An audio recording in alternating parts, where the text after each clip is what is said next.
I talked to one of the stewardesses on the plane, and she was mentioning how bad the weather in Chicago was. There's actually snow flurries last week in Chicago. The weather was not good last Monday. And she was like, you should be glad you took this flight because the other flight was way more turbulent. See, God will keep us no matter what, right? Maybe there was even another reason why I didn't get on that first plane. Who knows? But what I do know is that even though the delay was aggravating, God what did he still do? He still kept me. He still delivered me. I'm still whole. I'm still complete. I'm still in my right mind.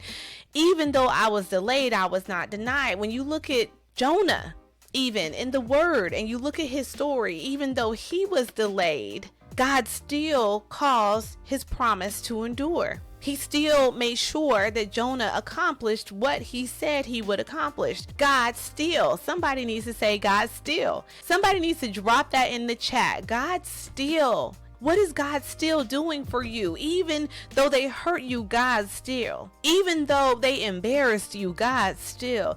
Even though they betrayed you, God still. Even though they lied about you and to you, maybe even to your face, God still. Even though you messed up, God still. Even though you turned away from God, God still. Even though you didn't honor God the way that he instructed you to, God still. So know that you can trust God. You can trust him. You can have faith in him, even when it doesn't look right, even when it looks inconvenient, even when all the dots aren't connecting, even when you're looking at your life and you're like, God, none of this even goes together. How are you going to bring all of this together? That's the wrong question, sis, because the how is up to God. It's not up to you. It's not up to me.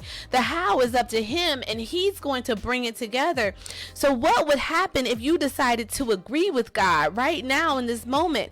What would happen if you had radical agreement and a radical focus that brought you into radical blessings, even when it doesn't look right physically, even when you're looking at it, it doesn't make sense? Let me make it practical. Even when the doctor gives you a negative report, what would happen if you agreed with God? Even when your husband files for divorce, what would happen if you agreed with God? Even when your job is getting on your last nerve, what would happen if you agreed with God? Even when your mother-in-law is tripping, what would happen if you agreed with God?